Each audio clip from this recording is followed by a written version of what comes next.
पाठ 14 अकबरी लोटा।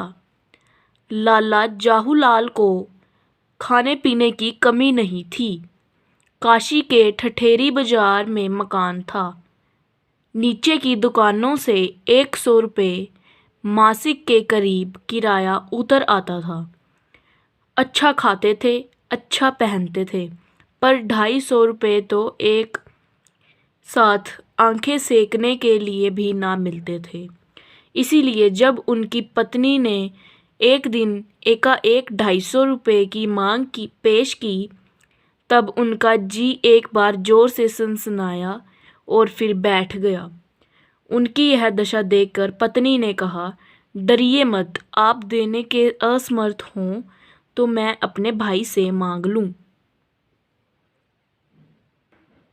लाला जाहूलाल तिलमिला उठे।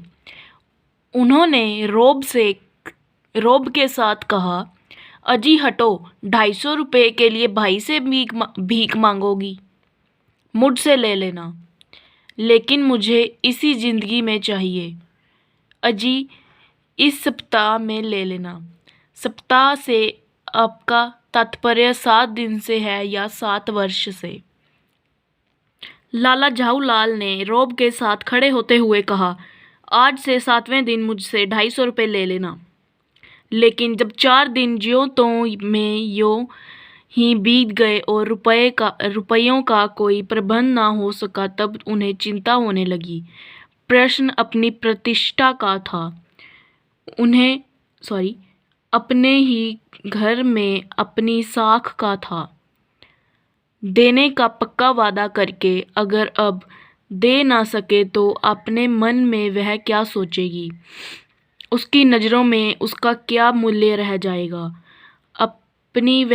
अपनी वाहवाही की सैकड़ों गाथाएं सुना चुके थे। अब जो एक काम पड़ा तो चारों खाने चित हो रहे। यह पहली बार मुंह खोलकर कुछ रुपए का सवाल किया था। इस समय अगर दुमदुमाकर निकल भागते हैं तो फिर उसे क्या मुंह दिखलाएंगे? खैर, एक दिन और बीता। 5वें दिन घबराकर उन्होंने पंडित बिलवासी मिश्र को अपनी विपदा सुनाई। संयोग कुछ ऐसा बिगड़ा था कि बिलवासी जी भी उस समय बिल्कुल सुखक थे। उन्होंने कहा, मेरे पास तो यही नहीं, पर मैं कहीं से मांग कर लाने की कोशिश करूंगा। अगर मिल गया तो कल शाम तक तुमसे मकान पर मिलूंगा। वही शाम आज थी। हफ्ते का अंतिम दिन। कल 250 रुपये या तो गिन देना है या सारी हेंकड़ी के साथ धोना है। यह सच है कि कल रुपया न आने पर उनकी स्त्री उन्हें डामल फांसी ना कर देगी, केवल जरा सा हंस देगी। पर वह कैसी हंसी होगी? कल्पना मात्र से जाहूलाल में मरोड़ पैदा हो जाती थी। आज शाम को पंडित बिलवासी मिश्र को आना था। यदि न आए तो यहाँ कई रुपयों का प्रबंध वे ना कर सके। इसी उधेड़ बुन में पड़े लाला जाहूलाल छत पर टहल रहे थे। कुछ प्यास मालूम हुई। उन्होंने नौकर को आवाज दी। नौकर नहीं था, खुद उनकी पत्नी पानी लेकर आई। वह पानी तो जरूर लाई, पर गिलास लाना भूल गई थी। केवल लोटे में पानी लिए वह प्रकट हुई। फिर लोटा भी संयोग से वह जो अपनी बेढंगी सूरत के कारण लाला जाहूलाल को सदा से नापसंद था तो नया, 2 साल का ही बना, पर कुछ ऐसी गठन उस लोटे की थी। उसका बाप डमरू माँ चिलम रही हो। लाला ने लोटा ले लिया। बोले कुछ नहीं, अपनी पत्नी का अदब मानते थे, मानना ही चाहिए। इसी को सभ्यता कहते हैं। जो पति अपनी पत्नी का ना हुआ वह पति कैसा। फिर उन्होंने यह भी सोचा कि लोटे में पानी दे तब भी गनीमत है।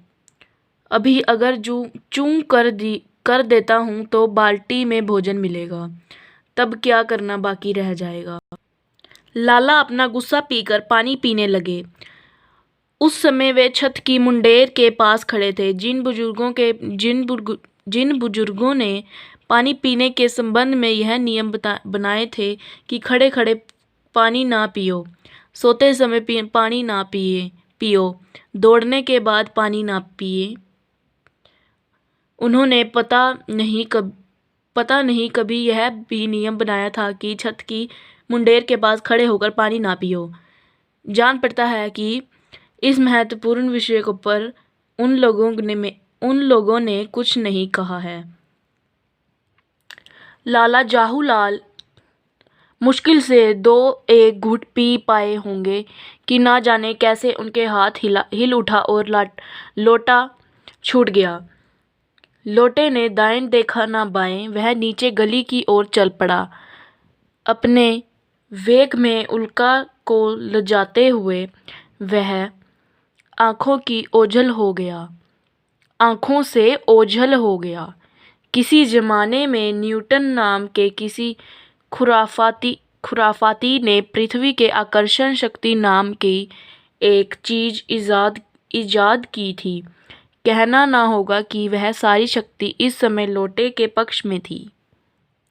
लाला को काटो तो बदन में खून नहीं। ऐसी चलती हुई गली में ऊंचे तिमजले से भरे हुए लोटे का गिरना हंसी खेल नहीं। यह लोटा ना जाने किस अनाधिकारी के झोंपड़े पर काशीवास का संदेश लेकर पहुंचेगा। कुछ हुआ भी ऐसा ही। गली में जोर का हल्ला उठा। लाला जाहूलाल जब तब दौड़ कर नीचे उतरे तब तक एक भारी भीड़ उनके आंगन में घुस आई। लाला जाहूलाल ने देखा कि इस भीड़ में प्रधान पात्र एक अंग्रेज है जो नक्शिक से भीगा हुआ है और जो अपनी एक पैर को हाथ से सहलाता हुआ दूसरे पैर पर नाच रहा है। उसी के पास अपराधी लोटे को भी देखकर लाला जाहूलाल ने फौरन 2 और 2 जोड़कर स्थिति को समझ लिया। गिरने के पूर्व लोटा एक दुकान के साइबान से टकराया। वहां टकराकर उस दुकान पर खड़े उस अंग्रेज के सामने उसका सांगोपांग स्नान कराया और फिर उसी के बूट पर आ गिरा। उस अंग्रेज को जब मालूम हुआ कि लाला जाहूलाल ही उस लोटे के मालिक हैं, तब उसने केवल एक काम किया, अपने मुंह को खोलकर खुला छोड़ दिया। लाला जाहूलाल को आज ही यह मालूम हुआ कि अंग्रेज भाषा में गालियों का ऐसा प्रकांड कोश है। इसी समय पंडित बिलवासी मिश्र को भीड़ को चीरते हुए आंगन में आते दिखाई पड़े। उन्होंने आते ही पहला काम यह किया कि उस अंग्रेज को छोड़कर और जितने भी आदमी आंगन में घुस आए थे सबको बाहर निकाल दिया। फिर आंगन में कुर्सी रखकर उन्होंने साहब से कहा, आपके पैर में शायद कुछ चोट आ गई है, अब आप आराम से कुर्सी पर बैठ जाइए। साहब बिलवासी जी को धन्यवाद देते हुए बैठ गए और लाला जाहूलाल की ओर इशारा करके बोले, आप इस शख्स को जानते हैं? बिल्कुल नहीं, और मैं ऐसे आदमी को जानना भी नहीं चाहता जो निरीह राह चलतों पर लोटे के वार करे। मेरी समझ में ही इज ए डेंजरस ल्यूनैटिक, यानी यह खतरनाक पागल है। नहीं, मेरी समझ में he is a dangerous criminal, नहीं, यह खतरनाक मुजरिम है।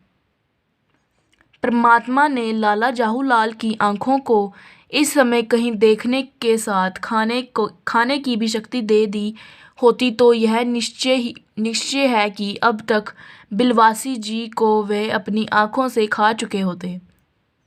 वे कुछ समझ नहीं पाते थे कि बिलवासी जी को इस समय क्या हो गया है।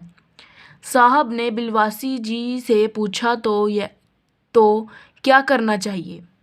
साहब ने बिलवासी जी से पूछा तो क्या करना चाहिए।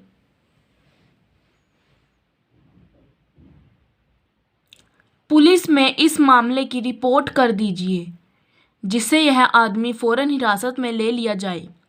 पुलिस स्टेशन है कहाँ? पास ही है, चलिए मैं बता दूँ। चलिए अभी चला। आपकी इजाज़त हो तो पहले मैं इस लोटे को इस आदमी से खरीद लूँ। क्यों जी, बेचोगे? मैं 50 रुपये तक इसके दाम दे सकता हूँ। लाला जाहूलाल तो चुप रहे, पर साहब ने पूछा, इस रद्दी लोटे के आप 50 रुपये क्यों दे रहे हैं? आप इस लोटे को रद्दी बताते हैं? आश्चर्य! मैं तो आपको एक विज्ञ और सुशिक्षित आदमी समझता था। सुशिक्षित आदमी समझता था। आखिर बात क्या है, कुछ बताइए भी। जनाब, यह एक ऐतिहासिक लोटा जान पड़ता है।